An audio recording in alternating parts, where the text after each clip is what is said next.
When a child dies, the grief never really ends. It just changes shape.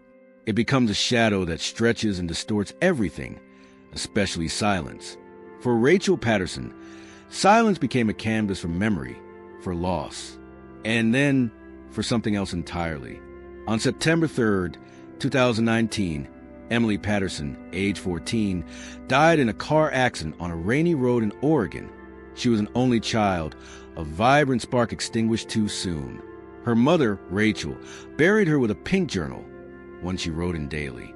Poems, secrets, fears. Rachel had hoped it would be a small comfort, a piece of Emily to take with her into that final slumber. But death, it seems, wasn't the end of Emily's story.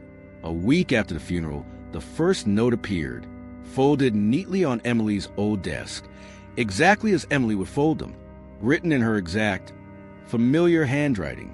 It read, "I'm not gone, just different." At first, Rachel thought it was a cruel, unspeakable prank, a sick joke to twist the knife of her unbearable grief. She searched the house, checked every window, every lock, looking for an intruder, a culprit. There was none, but then came more notes, messages about things no one could know, private memories only Emily and Rachel shared, whispered jokes, unspoken thoughts from the depths of their shared lives.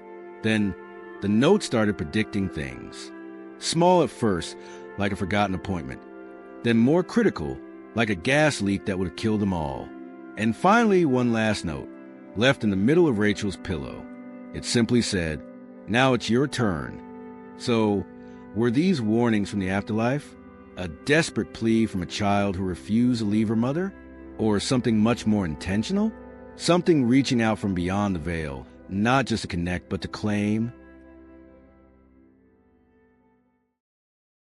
Emily Patterson was bright, thoughtful, a little shy, but with a fierce inner world. Her mother described her as an old soul, wise beyond her years, with a quiet intensity.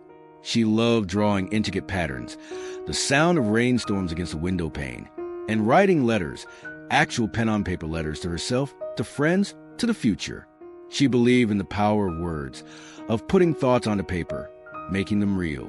On September 3rd, a typical Oregon afternoon turned treacherous. Emily was in the passenger seat with her friend's older brother, Mark. He had just gotten his license, excited about the freedom of the open road. The rain, which Emily usually loved, turned into a sudden, blinding downpour. The car hydroplaned off the winding country road, losing all traction, and slammed into a guardrail with a sickening final crunch. Emily was pronounced dead on arrival at the scene. Mark, though injured, survived. Rachel arrived at the hospital to a silent room, a kind doctor, and the cold, unyielding weight of a world without her daughter. Emily's funeral was quiet, heartbreaking. A sea of black umbrellas against the gray Oregon sky. Rachel, numb with grief, remembered Emily's love for that pink journal. It felt right, a last act of love, to place it gently in the casket. She closed it with a small pink ribbon, the same one Emily used to tie her braids. That should have been the end, the final chapter. But 6 days later, a Tuesday, Rachel walked into her daughter's room. It still smelled faintly of Emily's favorite lavender spray. And there it was, on Emily's untouched desk, nestled beside a half-finished drawing. A new note, fresh ink, the same precise, looping script Emily always used. Folded exactly like Emily used to do, a tiny, perfect square.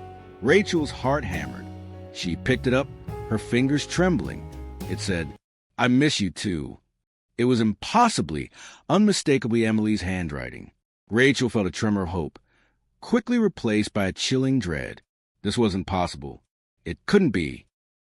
At first, Rachel thought she was hallucinating, her mind cracking under the immense pressure of grief. She dismissed the first note as a trick of the light, a desperate wish manifesting. She even called a grief counselor who suggested sleep deprivation and trauma. But then the second note appeared. Rachel woke up one morning, the house eerily silent. She walked into the kitchen, poured her coffee, and saw it, tucked neatly under her favorite chipped mug. A new message. This time, "Don't cry so loud. It scares the cat." Rachel stared, Her cat, Muffin, the shy Persian, had been hiding under the bed ever since the funeral. She hadn't seen him emerge for days, and she had, indeed, been crying, often loudly, into her pillow just the night before. This detail, so intimate, so precise, made the hairs on Rachel's arm stand up. The third note appeared inside Rachel's worn leather planner, tucked into a page for an appointment she'd completely forgotten. It read, "You forgot your keys yesterday. Check the couch." Rachel had torn the house apart looking for them. She lifted a cushion, and there they were, glinting in the morning light. This wasn't coincidence. This wasn't hallucination. This was impossible. Rachel began documenting everything. She bought a new, expensive camera and took high-resolution photos of each note, noting the date, time, and location. She sealed off Emily's room with painter's tape, a desperate attempt to catch whoever was doing this, to prove it was a cruel human act. But the notes kept appearing, never when she was watching, always in Emily's handwriting, impossibly identical to her daughter's penmanship from life, and always true. They spoke of small, forgotten things, then larger details about Rachel's life. Your car needs oil. The mailman left a package by the back door. Each one a small, undeniable whisper from beyond. Rachel found herself talking to the empty room, pleading with the unseen presence. "Emily, is that you? What do you want?" Only silence answered until the next note appeared, a cold, paper response. The grief began to intertwine with a terrifying, bewildering hope. Rachel's sister, Dana, a pragmatic and fiercely independent woman, grew increasingly worried about Rachel's deteriorating state.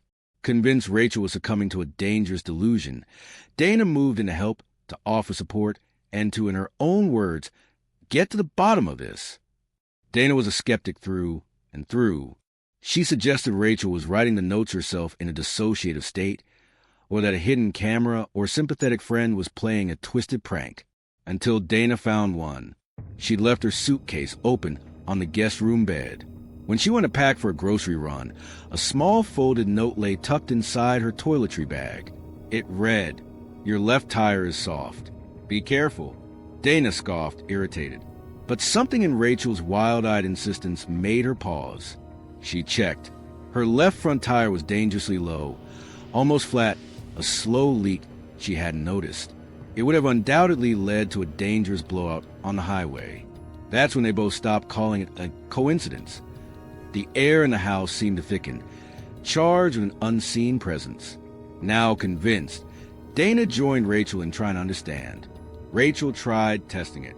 She left a blank notepad on Emily's desk, perfectly centered. She put a motion-activated camera in the hallway, aimed directly at Emily's closed bedroom door, its red light blinking reassuringly.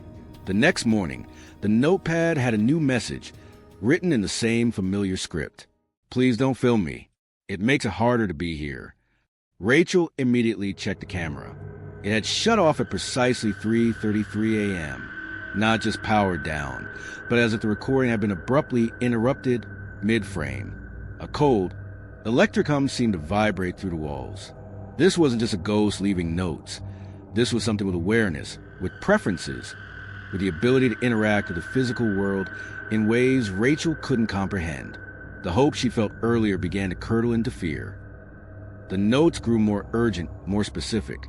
They were no longer just comforting messages or helpful reminders. They were warnings.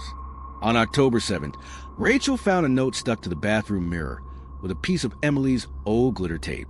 It said, "Something smells wrong. Check the basement. Now." The urgency of the single word, "now," sent a shiver down Rachel's spine. She hurried downstairs, a knot of dread in her stomach. The basement was dark, musty. As she descended the last step, a faint, metallic scent pricked at her nostrils. She found it quickly. A gas pipe, hidden behind a stack of old boxes, had ruptured. The leak was slow, silent, almost imperceptible. She called the gas company immediately, according to the fire department, who arrived shortly after. If she'd waited even one more day, the house could have gone up in flames. The entire block could have been decimated. Rachel and Dana would have died in their sleep. That's when Rachel stopped questioning whether it was Emily. It had to be. Who else could know?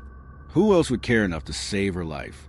She believed it was her daughter, reaching out from beyond the grave, protecting her. But the relief was short-lived, quickly replaced by a new, chilling question. Why was Emily still here? Why hadn't she moved on? And what was she doing? Where was she to be able to send these messages, to know these things? The comfort of her daughter's presence began to twist into something unsettling, a violation of the natural order. A month later, on a crisp autumn afternoon, Rachel visited the cemetery. She left fresh flowers, Emily's favorite white lilies, on the grave.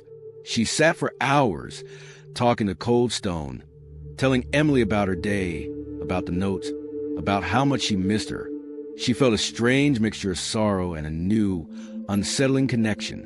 When she returned home, the house was quiet, but something was different. She felt a pull, a strange energy emanating from Emily's room. She pushed open the door, and there it was. On Emily's bed, perfectly centered on her pink quilt, was the pink journal, the very one Rachel had placed in her daughter's casket. No dirt, no scratches, no signs it had ever been buried in the damp earth. It looked pristine, almost new, as if it had simply been waiting. Rachel picked it up, her hands trembling. She opened it to the last page Emily had written in life, and then she flipped past it. Inside, pages and pages of new writing, each one dated after her death. The handwriting was Emily's, undeniable, but the content, it was unlike anything Emily had ever written before. Thoughts, dreams, visions of people and places she'd never known in life, described in vivid, unsettling detail. Strange symbols, phrases and languages Rachel didn't recognize. Emily wrote about being taught, about listening, about the others. The journal wasn't just a conduit. It was a record of her daughter's journey through an unknowable realm. The last entry, dated just 2 days prior, ended abruptly. They're teaching me how to listen better. They say there are so many whispers from the living, and we must help. So we learn how to... The sentence cut off. A dark, dried stain, like a drop of ink or something far more unsettling, marked the page. Rachel closed the journal, her heart hammering. Emily wasn't just sending notes. She was learning, and what she was learning was terrifying. The atmosphere in Rachel's home shifted again. The presence Emily had established grew stronger, almost tangible. Rachel began hearing things. Not just a whisper of Emily's name, but other, more indistinct sounds. Whispers in the vents. Soft knocks on glass when no one was near. Electrical interference in the old baby monitor she kept in the living room, crackling with static and faint, distorted voices. Dana, now a reluctant believer, tried to capture these phenomena. She set up voice recorders. One night, reviewing the audio on her phone from Emily's room, a distinct, low murmur emerged from the static. It was deep, almost guttural, and undeniably male. She's not the only one. We watch. We guide. This was no longer just Emily. This was something else. The strangeness began to spill beyond the house. A neighbor's 4-year-old daughter, Lily, who had never met Emily, began drawing disturbing pictures. They were of Emily, not the Emily from photographs, but Emily as she was now, translucent, with hollow eyes. One drawing showed Rachel asleep in a shadowed figure, indistinct, whispering into her ear. Another showed Rachel looking into a mirror, and a second, shadowy figure standing directly beside her, a dark reflection within her own. Lily, when asked, simply said, "The lady told me to draw it." Rachel felt watched, guided. Emily wasn't just a presence. She was part of something larger, something that was now reaching for Rachel. The warnings had saved her life, but they had also drawn her deeper into a web she couldn't comprehend. The terror was no longer just about losing Emily. It was about what Emily had become and what Rachel herself was becoming. On November 1st, a cold, gray morning, Rachel woke up to find one last note on her pillow. Folded as always. Short, final. It read, "Now it's your turn." Rachel froze. The air in her lungs felt thick, unbreathable. No explanation, no context, just her name written underneath. In Emily's exact, familiar handwriting. It wasn't a question. It was a declaration. That same day, the change began. Rachel started sleepwalking. She'd wake up in different rooms of the house, confused, disoriented. Sometimes she'd be standing in Emily's room, sometimes in the kitchen with the lights on, a pen clutched in her hand. She began talking in her sleep. Dana, terrified, started recording her. The recordings were chilling. Rachel's voice, raspy and distant, whispering things she'd never say awake.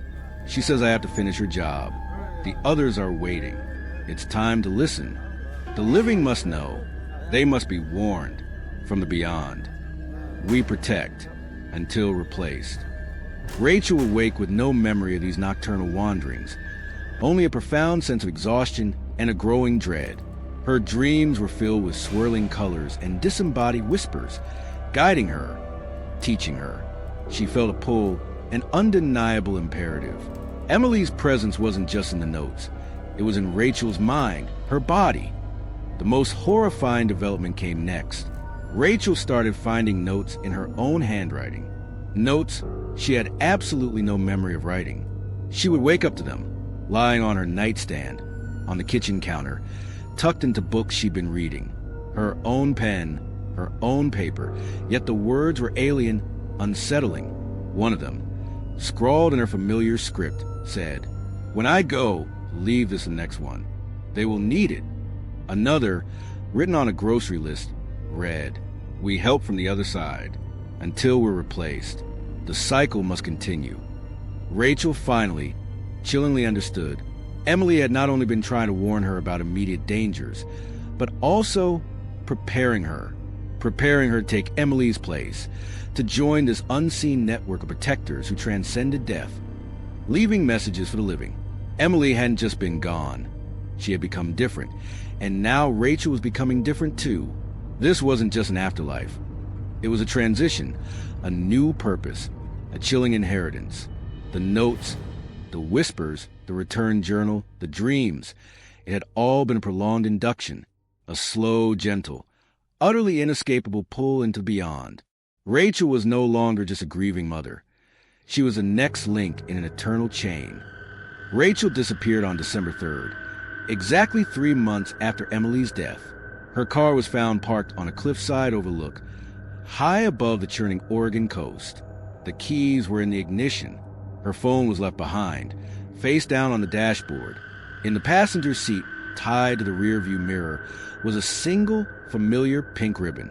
In her home, Dana, now utterly shattered by grief and terror, found a letter. It was addressed simply to whoever finds this, written in Rachel's familiar hand.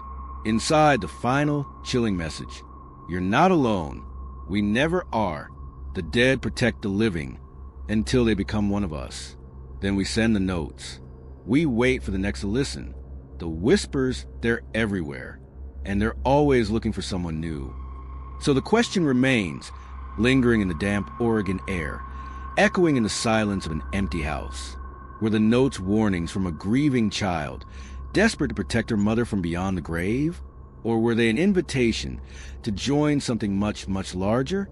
A silent, unseen community spanning the veil between worlds, forever sending notes, forever looking for the next to listen. And is someone right now, somewhere, finding a note left just for them?